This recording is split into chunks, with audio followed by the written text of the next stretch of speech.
Hello friends, welcome to more creative. दोस्तों, आज 17 नवंबर दिन रविवार है। वह हिंदी महीना अगहन और कृष्ण पक्ष की द्वितीया है। तो चलिए शुरू करते हैं आज की बड़ी खबरें।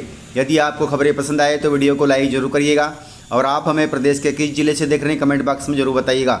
दोस्तों, यदि आप चैनल पर नए हैं तो चैनल को सब्सक्राइब कर बेल आइकन पर क्लिक कर दें ताकि अगला वीडियो आपको शीघ्रता से मिले। आप हमारे फेसबुक और इंस्टाग्राम पेज को फॉलो जरूर करें, इसका लिंक डिस्क्रिप्शन में दिया गया है। दोस्तों, केंद्रीय सड़क परिवहन मंत्री नितिन गडकरी जी ने बड़ा ऐलान किया है। उन्होंने कहा कि आज के दौर में इलेक्ट्रिक व्हीकल का बाजार बना हुआ है।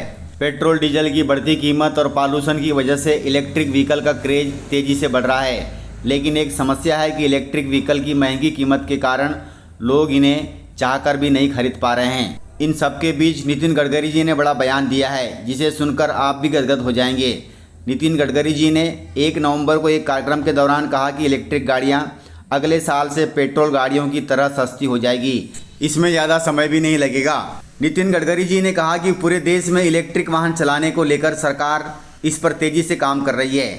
गडकरी के मुताबिक भारत में बिकने वाले इलेक्ट्रिक वाहनों की संख्या में 800% की बढ़ोतरी हुई है। आगे और इसमें इजाफा होगा। दोस्तों, मध्य प्रदेश में 2 दिसंबर से होगी समर्थन मूल्य पर धान की खरीदी।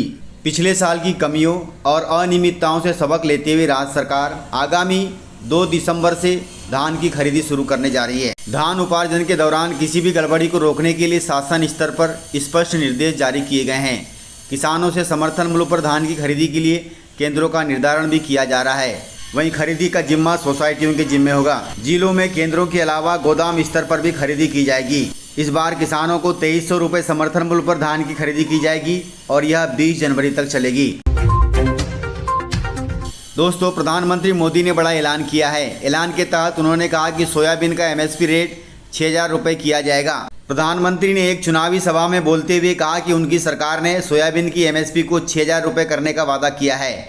फिलहाल सोयाबीन का न्यूनतम समर्थन मूल्य 4892 रुपये के आसपास चल रहा है, लेकिन इसे बढ़ाया जाएगा जिससे किसानों को बड़ी राहत मिलेगी। अब यह कब तक होता है वह देखना होगा।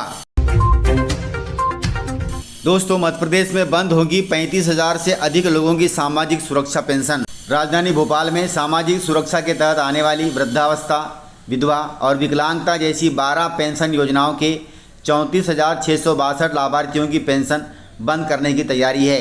यह कदम नगर निगम द्वारा कराया गया है, जिसके तहत eKYC सर्वे में पाया गया है कि इनकी eKYC नहीं हो पा रही थी।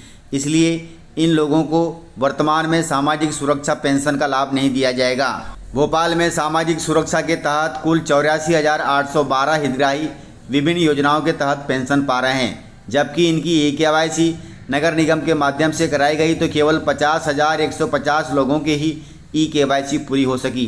बाकी 34,662 लाभार्थियों की eKYC अधूरी रह गई। अब इन लोगों को सामाजिक सुरक्षा पेंशन का लाभ नहीं मिलेगा।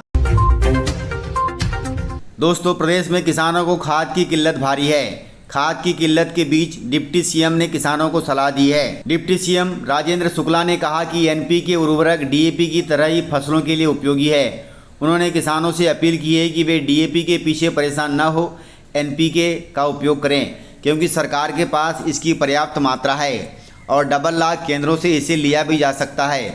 उन्होंने यह भी बताया कि NPK ग्रेड के उर्वरक DAP से सस्ते और अच्छे होते हैं, इसलिए किसान भाई DAP के बजाय NPK का उपयोग करें। हालांकि कुछ किसानों की अलग राय है। किसानों का दावा है कि फसलों में DAP से अधिक लगता है NPK, इसलिए NPK का उपयोग किसान के लिए महंगा सौदा है। यही कारण है कि किसान लाइनों में लगकर DAP ले रहा है। वहीं डिप्टी सीएम ने कहा कि किसान सुबह से खाद वितरण केंद्रों पर खड़े होकर DAP उर्वरक की प्रतीक्षा कर रहे हैं।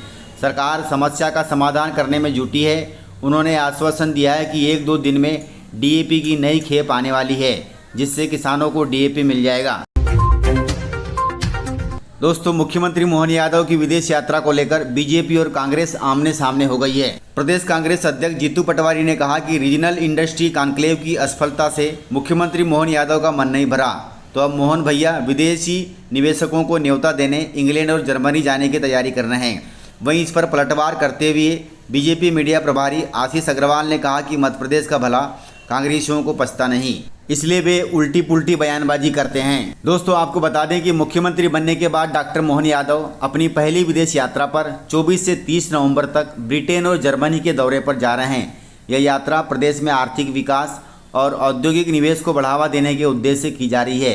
यात्रा के दौरान मुख्यमंत्री आगामी ग्लोबल इन्वेस्टर समिट 2025 के लिए विदेशी निवेशकों और उद्योगपतियों से मुलाकात करेंगे ताकि प्रदेश में निवेश बढ़ सके। मध्य प्रदेश सरकार छात्रों को 1 लाख रुपए जीतने का मौका दे रही है, आप इसे न खोएं। मध्य प्रदेश के स्कूली छात्रों को एक शानदार मौका मिलने वाला है। सरकार इस्कॉन के सहयोग से गीता महोत्सव आयोजित करने जा रही है, जिसमें भगवान श्री कृष्ण के जीवन से जुड़े सवाल पूछे जाएंगे। इस प्रतियोगिता का नाम वैल्यू एजुकेशन कॉन्टेस्ट रखा गया है। इसका पहला पुरस्कार 1 लाख रुपए होगा। इसके अलावा इस प्रतियोगिता में भाग लेने वाले छात्रों के लिए अन्य पुरस्कार भी तय किए गए हैं। यह प्रतियोगिता मध्य प्रदेश के सरकारी तथा प्राइवेट स्कूलों के 9वीं, 10वीं, 11वीं, 12वीं के छात्र छात्राओं के लिए है। यह प्रतियोगिता हिंदी और इंग्लिश दोनों भाषाओं में आयोजित की जाएगी। ज़्यादा जानकारी के लिए आप अपने स्कूल से मिल सकते हैं। दोस्तों, मध्य प्रदेश में फिर गेहूं पर आया है किसानों का दिल। इस वर्ष मालवा की माटी में गेहूं की बम्पर पैदावार होने की संभावना है। करीब 4.5 लाख हेक्टेयर में इसकी बोनी की जा रही है। चने की बोनी का रकबा कम बताया जा रहा है। किसान तेजस, पोषक और 322 किस्म के गेहूं का बीज ज़्यादा पसंद कर रहे हैं। बीते 3 वर्षों में किसानों को सोयाबीन के भाव ठीक नहीं मिल रहे थे, जबकि गेहूं के भाव काफ़ी अच्छे मिल रहे थे। यही कारण है कि किसानों का रुझान अब गेहूं की बोनी पर अधिक है और उन्होंने इस बार गेहूं की बोनी ज़्यादा की है।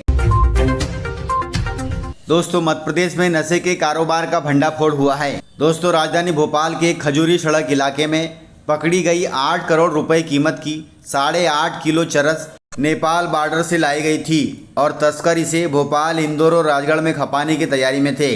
वहीं क्राइम ब्रांच से पूछताछ में आरोपियों ने बताया कि गुरुवार को ही वे नेपाल बॉर्डर से उत्तर प्रदेश के रास्ते लेकर भोपाल के सीधे खजूरी सड़क इलाके में पहुंचे हैं। उन्होंने यह भी बताया कि योजना के अनुसार भोपाल, इंदौर और राजगढ़ के फुटकर मादक पदार्थ सप्लायर चरस खरीदने यहां पहुंचने वाले थे। यहां से भारी मात्रा में चरस खरीद कर वे अपने अपने इलाकों में इसे बेचते हैं, लेकिन यह चरस अब पुलिस के हत्थे चढ़ गया है।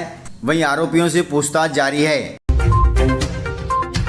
दोस्तों, गाँव में बिजली कटौती और कम वोल्टेज से किसान हो रहे हैं परेशान।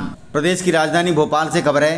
भोपाल में रबी सीजन की फसल बोने की तैयारी किसानों ने शुरू कर दी है। इसके लिए किसान खेतों में सिंचाई कर रहे हैं, लेकिन समय पर बिजली नहीं मिलने के कारण किसान परेशानी का सामना कर रहे हैं। जहां बिजली मिल रही है वहां वोल्टेज कम होने के कारण समस्या बनी हुई है। ऐसे में किसानों को खेतों की सिंचाई करने के लिए रात्रि रात जगा करना पड़ता है, जबकि बिजली कंपनी द्वारा खेतों के लिए 12 घंटे बिजली देने का दावा किया जाता है, लेकिन इसमें से 6 घंटे तक ही बिजली मुश्किल से मिल रही है। इसके लिए प्रशासन को संज्ञान लेना चाहिए और किसानों को बिजली मुहैया कराना चाहिए ताकि किसान अपनी रबी फसल की सिंचाई कर सके। इस प्रकार से जानकारियाँ थी। तो मिलते हैं सर अगले वीडियो में, तब तक के लिए जय हिंद, जय भारत, जय मध्य प्रदेश।